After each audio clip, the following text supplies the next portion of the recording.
ప్రపంచ వేదికపై ఒంగోలు గిత్త మరోసారి తన సత్తాను చాటింది. బ్రెజిల్లో ఇటీవల నిర్వహించిన వేలంలో ఒంగోలు జాతి ఆవు ఏకంగా భారత కరెన్సీలో 41 కోట్ల రూపాయలు పలికి ప్రపంచంలోని అత్యంత ఖరీదైన ఆవుగా రికార్డు సృష్టించింది. దీంతో ఒంగోలు గిత్తల ప్రాశస్త్యం మళ్లీ వెలుగులోకొచ్చింది.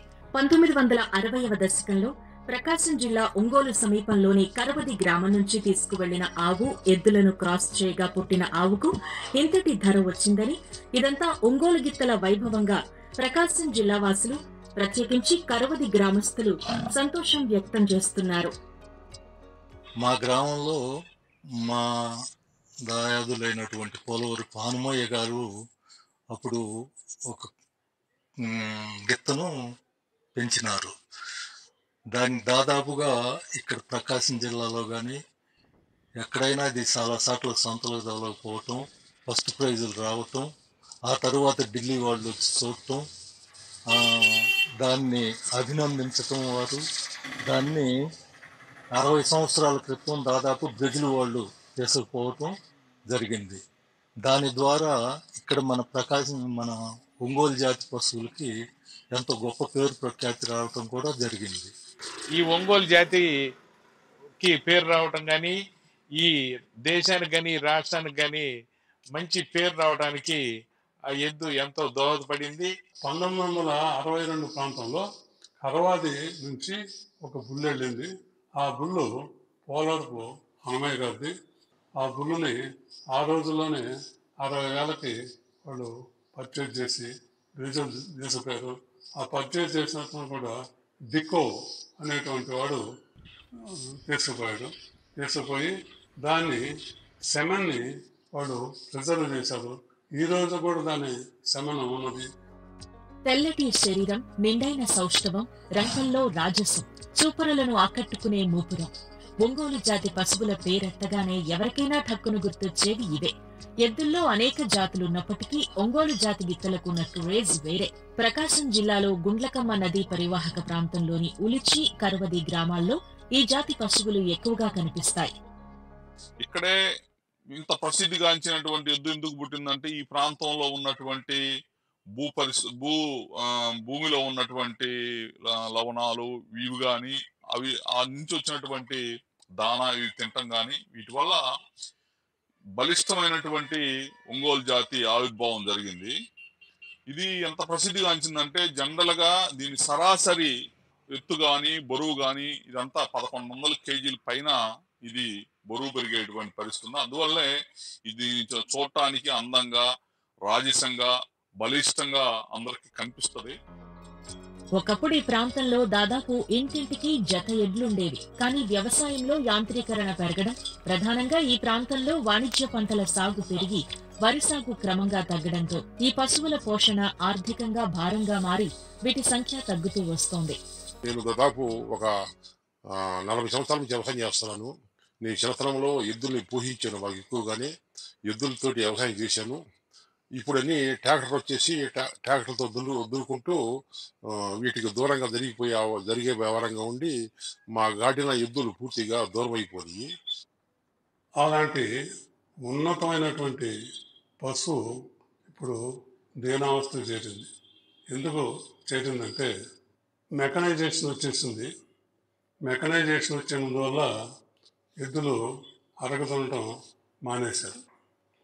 దాంతో ట్రాక్టర్ సేద్యం ఎక్కువైంది, ఇది పోషణ తక్కువైంది. రెండోది ఉమ్మడి కుటుంబాలు అంతరించిపోయినాయి. దాంతో ఈ ఒంగోలు పశు తగ్గిపోయింది. ఇప్పటికీ చాలా చోట్ల వ్యవసాయంలో కొన్ని పనులకు ఎద్దులను వినియోగిస్తున్నారు. ముఖ్యంగా పొగాకు పంటల్లో అరక దున్నేందుకు ఎక్కువగా ఎద్దులనే ఉపయోగిస్తున్నామని రైతులు చెబుతున్నారు. మాకు 4 ఎద్దులు ఉంటాయండి. ఎప్పుడు సార్ మేము ఎద్దులను పెట్టుకొని వ్యవసాయం చేస్తుంటాము. మేము ఒక 20 ఏళ్ళ నుంచి చేస్తున్నాము. ఈ పొగ తోటల్లో చేస్తుంటాం. మాకు రోజు 5-6 ఎకరాలు 6-7 ఎకరాలు తోలుతాయండి. ఒంగోలు గిత్త శరీరంలో 9 భాగాల్లోని మచ్చలను ప్రత్యేకంగా గమనించి కొనుగోలు చేస్తూ ఉంటామని రైతులు చెబుతున్నారు. ఇది మొఖాన సుడి అంటారు సార్. ఇది కుడి పక్క కుడి కణతన సుడి అంటారు దీన్నేమో గోపురం వెనక సుడి, ఎన్నుమే సుడి అంటారు. ఇక్కడ సంకల్లో ఉంటాయండి. ఇక్కడ దిగో సంకలో చూడు అంటారు. ఇది కిందకి జారకూడదు అనమాట. ఇది పైనే ఉండాలి. ఇక్కడేమో వెనక లద్దె సుడి అంటారు. 2 కాళ్ళ సందన ఉంటుంది, దాన్ని లద్దె సుడి అంటారు. అది ఉండాలి. అరటిలో ధాన్యపు సుడి ఉంది, ధాన్యపు సుడి అంటారు దాన్ని. అది ఉంటే మంచిది అంటారు సార్. ఒంగోలు జాతి గిత్తల అభివృద్ధిపై ప్రభుత్వాలు దృష్టి పెట్టాలని రైతు సంఘం నేతలు, రైతులు కోరుతున్నారు. ఇప్పటికైనా ప్రభుత్వాలు వీటి మీద R&Dకి ప్రభుత్వాలు నిధులు పెంచి బ్రెజిల్లో ఏ విధంగా అయితే వాళ్ళ స్థానిక అవసరాలకు పెంచుకున్నారో భారతదేశ అవసరాలకు తగ్గట్టుగా ఇక్కడ ప్రభుత్వం కూడా వీటిని పెంచాలని చెప్పేసి, ఆ విధంగా ఇవన్నీ రైతులకు మళ్ళా ఉపయోగంలో వచ్చే విధంగా చూడాలని చెప్పేసి రైతు సంఘంగా మేము ప్రభుత్వాలను కోరుతాము. ఒంగోలు గిత్తల పరిరక్షణ కోసం కేంద్ర, రాష్ట్ర ప్రభుత్వాలు తమ వంతు కృషి చేస్తున్నాయని ప్రకాశం జిల్లా చదలవాడలోని పశు ఉత్పత్తి క్షేత్రం డైరెక్టర్ డాక్టర్ బి రవి, గుంటూరులోని లాంఫామ్లోని పశు పరిశోధనా కేంద్రం ప్రధాన శాస్త్రవేత్త డాక్టర్ ఎం ముత్తారావు బీబీసీతో చెప్పారు. ఆ జాతి పరిరక్షించడం కోసం, సంరక్షించడం కోసం ప్రభుత్వం వారు ఇలాంటి ఫార్మ్స్ ఉన్నాయి, ఎస్పెషల్ ఒంగోలు కోసం. అందులో భాగంగా 3 ఉన్నాయి మన దగ్గర. లాంగ్ ఫార్మ్లో యూనివర్సిటీ వారు నడిపేటటువంటి ఒంగోలు పరిసర ప్రాంతాల్లో ఉన్నటువంటి చదలవాడ, అదే చంద్రదేవిలో ఫామ్ ఉంది. ఇప్పుడు ఒంగోలు విశిష్టత ఏంటంటే ఇక్కడ ప్రాంతంలోనే ఈ జాతి అభివృద్ధి చెందినట్టుగా మనకి దాఖలాలు ఉన్నాయి. ముఖ్యంగా గొళ్ళకమ్మ పరిహేవ ప్రాంతంలో అభివృద్ధి చెంది ఇక్కడ నుంచి బ్రెజిల్ వాళ్ళు తీసుకెళ్ళడం, ఉలిచి కరవది అనేటువంటి ప్రాంతం నుంచి అక్కడికి వెళ్ళి వేలాదిగా అభివృద్ధి చెందుకున్నారు. వాళ్ళు మాంసం కోసం తీసుకెళ్ళడం వాళ్ళు ఇంకా అభివృద్ధి చేసుకున్నారు. మనం దేశంలో సెంటిమెంట్ కాబట్టి ఆవిడ పూజించేది కాబట్టి మన అలాంటివి లేదు కాబట్టి మనం ఓన్లీ జాతి కోసం, వ్యవసాయం కోసం మాత్రం మాట్లాడుతున్నాం. ఈ 35 సంవత్సరాల కాలంలో మంచి పాలసార కలిగినటువంటి దాదాపు 60 ఒంగోలు జాతి ఆబోతుల్ని ఉత్పత్తి చేయడం జరిగింది.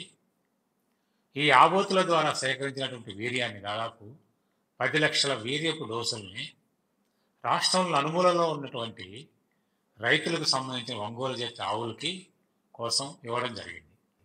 తద్వారా జాతి అభివృద్ధి బాగా జరిగిందని చెప్పుకోవచ్చు.